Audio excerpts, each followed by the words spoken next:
ইসলামপুর ব্লকের ছোট্ট একটি গ্রাম অলিগঞ্জ। এটি ইসলামপুর শহর থেকে ৪-৫ কিলোমিটার দূরে অবস্থিত।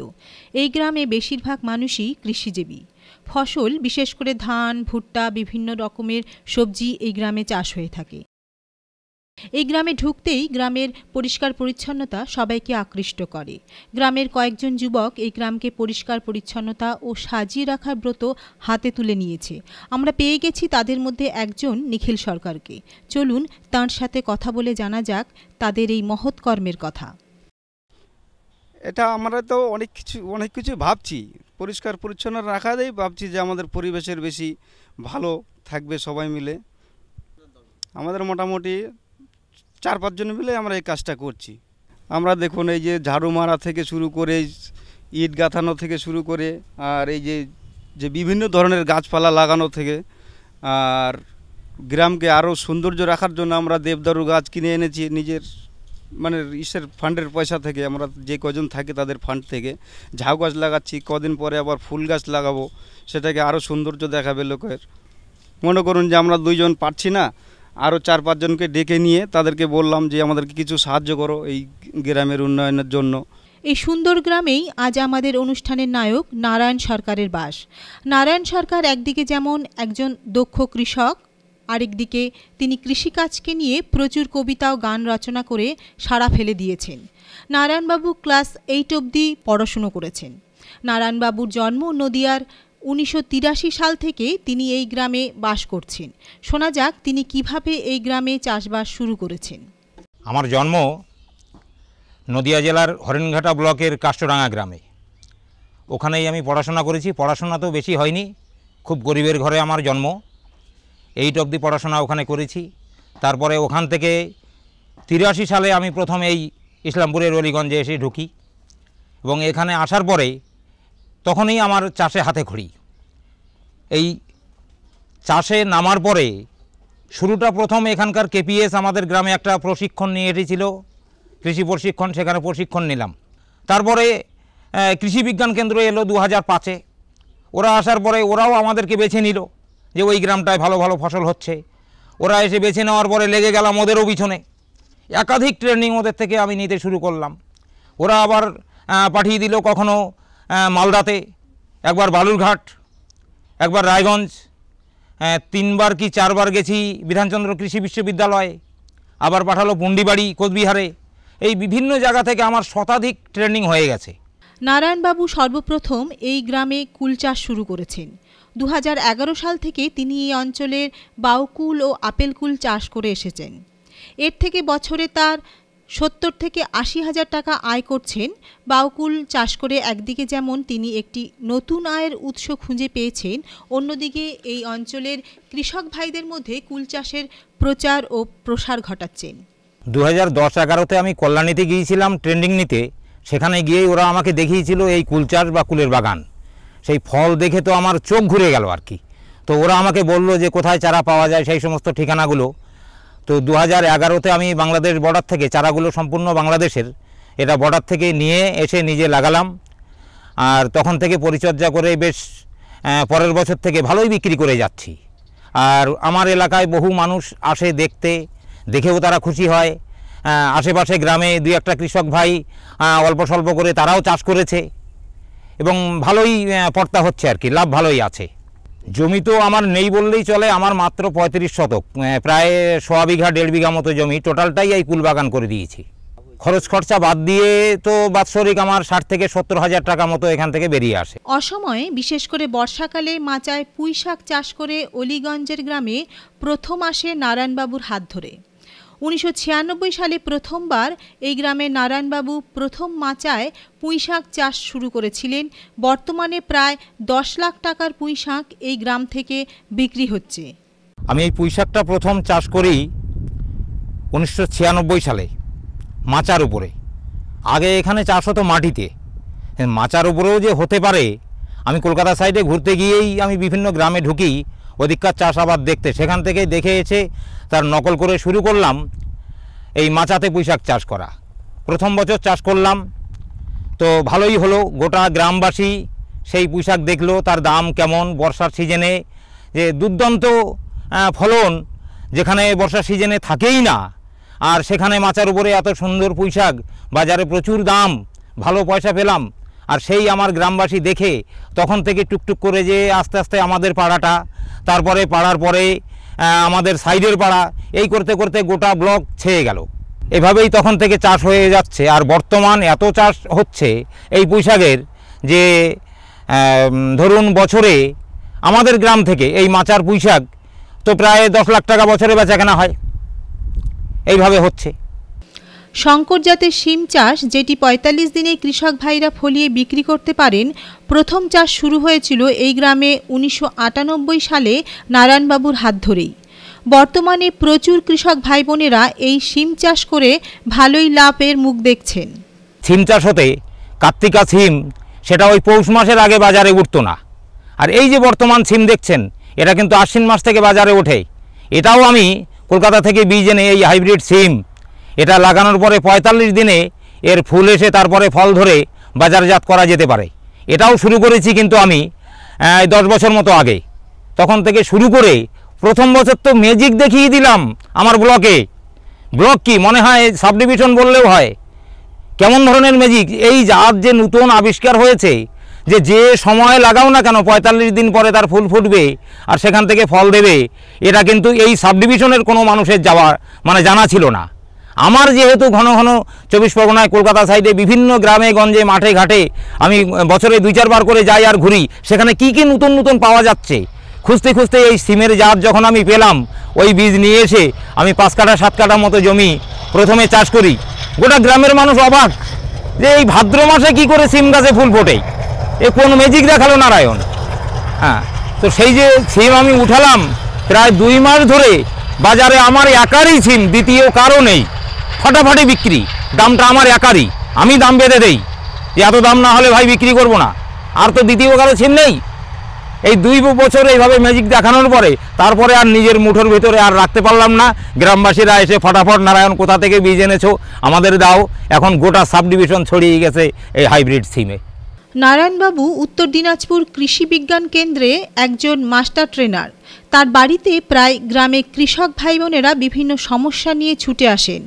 আমি যখন গত ৭-৮ বছর আগে থেকে যখন বিভিন্ন জায়গায় ফার্স্ট হতে শুরু করলাম এবং বিভিন্ন ভালো ফসল করতে শুরু করলাম, তখন থেকে আমার গ্রামের বা বাইরের গ্রামের লোকজন আমার বাড়িতে আসতে শুরু করলো চাষের বিষয়ে তাদের সমস্যা নিয়ে বিভিন্ন রকম জানতে, যে এটা খারাপ হয়ে যাচ্ছে, ওটা খারাপ হয়ে, এই পোকা লেগেছে, এই রোগ লেগেছে, তার জন্য জানার জন্য আসতে শুরু করলো। আর আমি তখন থেকে বলতে শুরু করলাম, যেটা শিখে আসি তাদেরকে সেটা শিখাই। তখন আমার মনটা বললো যে আমার আরও কিছু শিখতে হবে, আমার কৃষক ভাইদেরকে শেখাতে হবে। কেবিকে বললাম যে মাস্টার ট্রেনার ট্রেনিংয়ের ব্যবস্থা করো। ওরাই এক সময় বলেছিল আমাদেরকে যে কৃষকদেরকে ট্রেনিং দিতে গেলে নিজেকে মাস্টার ট্রেনার হতে হয়। তো ওরা শুরু করলো মাস্টার ট্রেনার ট্রেনিং, সেখানে অংশ নিলাম এবং আমাদের জেলার ভিতরে সবথেকে বেশি নম্বর পেয়ে আমি ওখান থেকে পাশ করলাম।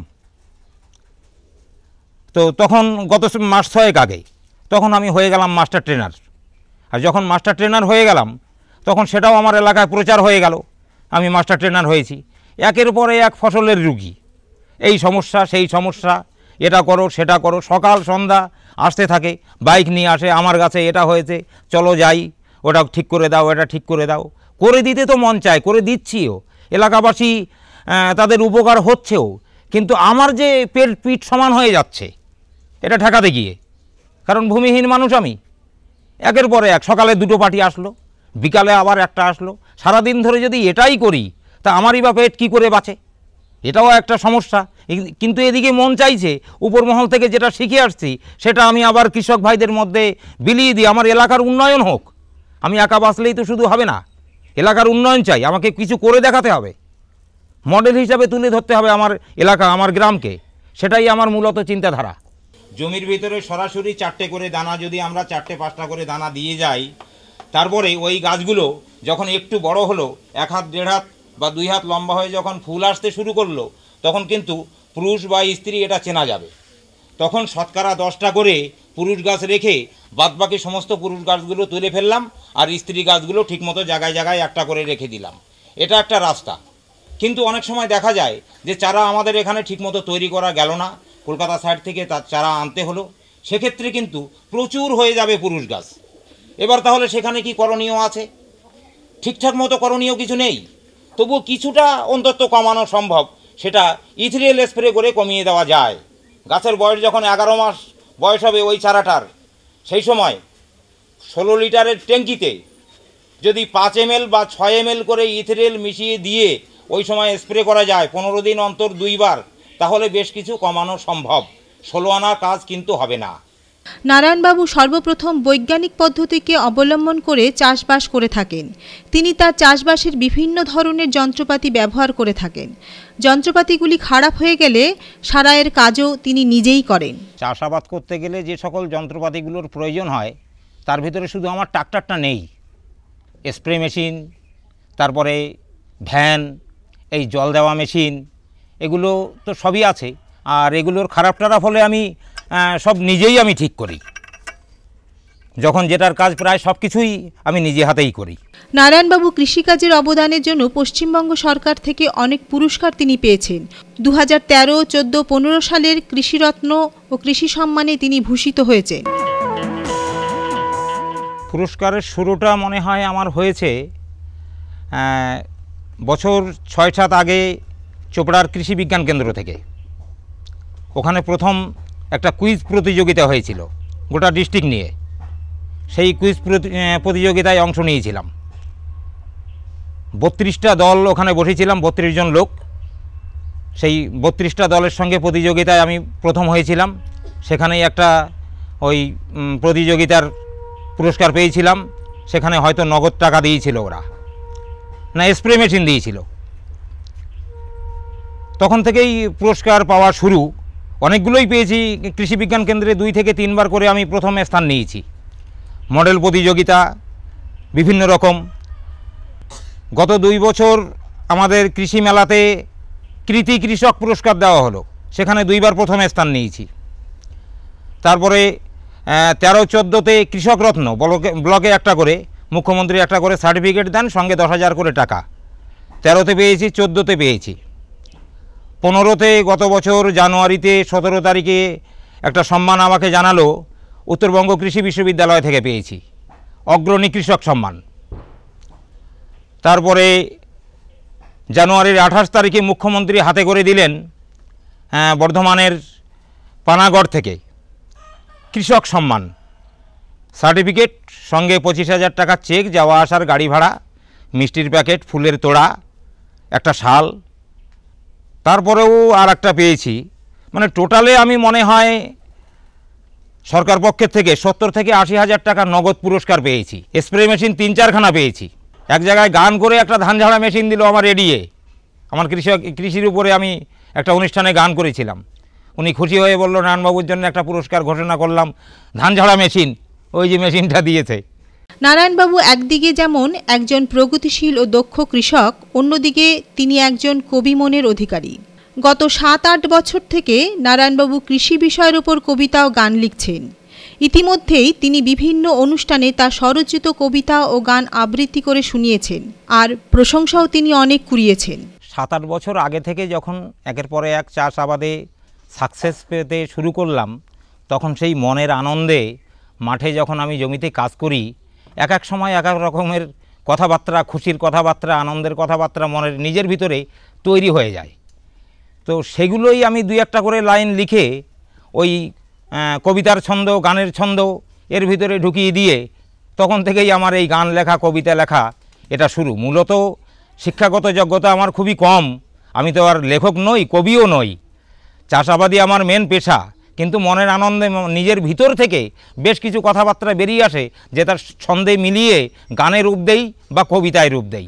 আরে বাঁচতে যদি চাও হে কৃষক, বাঁচতে যদি হয়, আরে বাঁচতে যদি চাও হে কৃষক, বাঁচতে যদি হয়, হ্যাঁ প্রশিক্ষণ নাও গোটা 20 মোটেই কম নয়।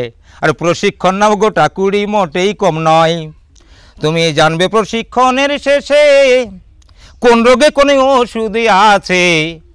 আরে জানবে প্রশিক্ষণের শেষে কোন রোগে কোন ওষুধ আছে। আরে দেখবে তখন রোগ ঠেকানো কত সহজ হয়। আরে দেখবে তখন রোগ ঠেকানো কত সহজ হয়। প্রশিক্ষণ নাও গোটা 20 মোটেই কম নয়। আরে প্রশিক্ষণ নাও গোটা 20 মোটেই কম নয়। যেমন ধানে ধসা লাগলে পরে হেক্সাকোনা জল দিও মেরে, ওরে ধানে ধসা লাগলে পরে হেক্সাকোনা জল দিও মেরে, প্রপিকোনা জল দিলে পরে ভালোটি কাজ হয়, ট্রাইসাইকেল জল দিলে পরে আরও ভালো হয়। প্রশিক্ষণ নাও গোটা 20 মোটেই কম নয়, আর প্রশিক্ষণ নাও গোটা 20 মোটেই কম নয়।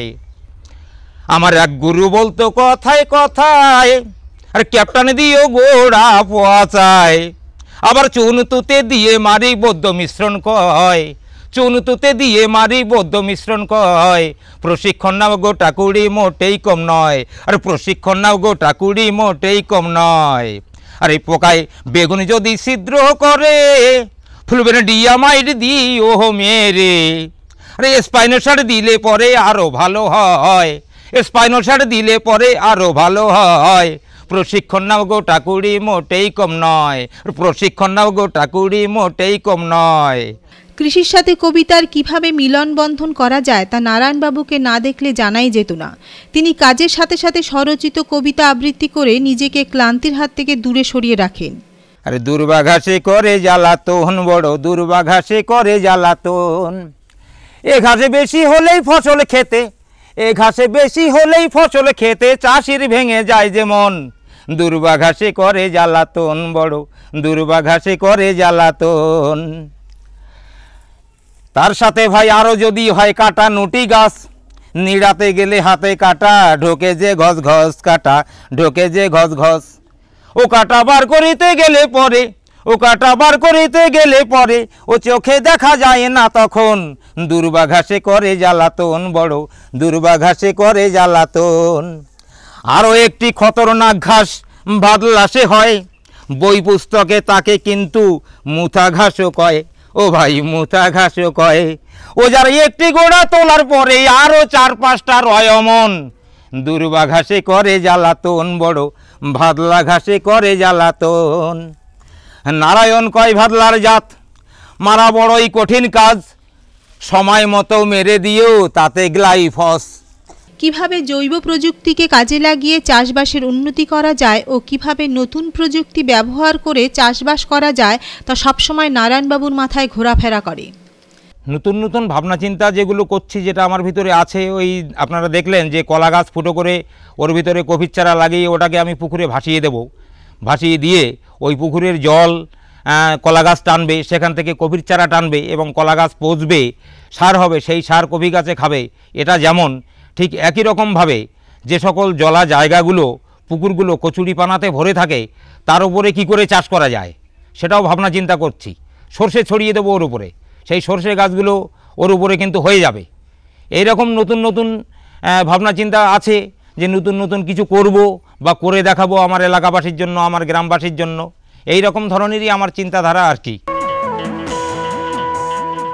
আপেল গাছ যে একটা এনে নার্সারি থেকে একটা এনে আমি চেষ্টা করলাম আপেল চাষ করার, ফলনের দিক থেকে তো যা হোক সাকসেস হয়েছি, সেটাকে আনসাকসেস বলা যাবে না, কিন্তু পুরোপুরি টকটা আমি তাড়াতে পারলাম না।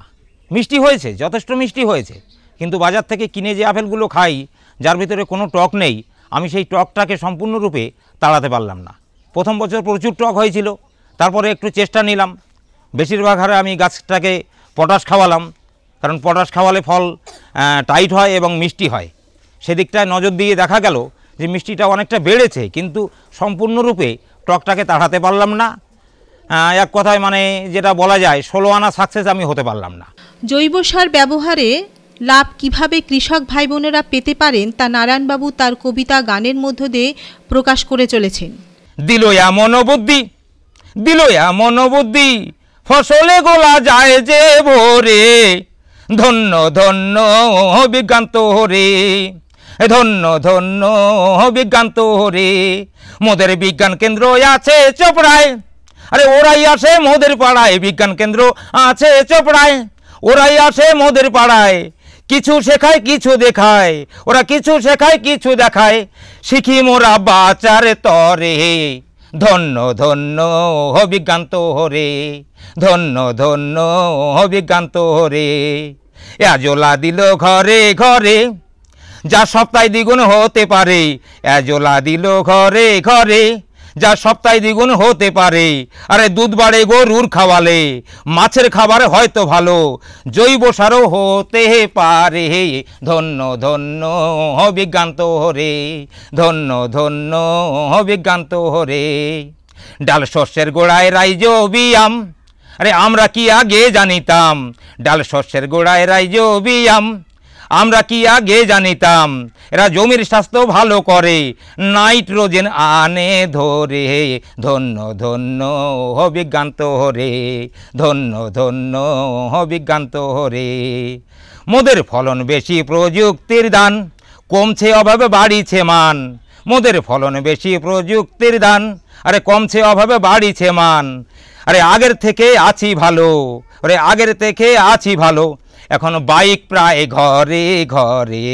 ধন্য ধন্য বিজ্ঞান তোরে, দিল এমন বুদ্ধি, দিল এমন বুদ্ধি, ফসলে গোলা যায় যে ভরে। ধন্য ধন্য বিজ্ঞান তোরে। একজন কৃষক কি করে কবিতার মাধ্যমে কৃষির উন্নতি ঘটাতে পারে তা অলিগঞ্জের নারায়ণবাবুকে না দেখলে জানাই যেত না।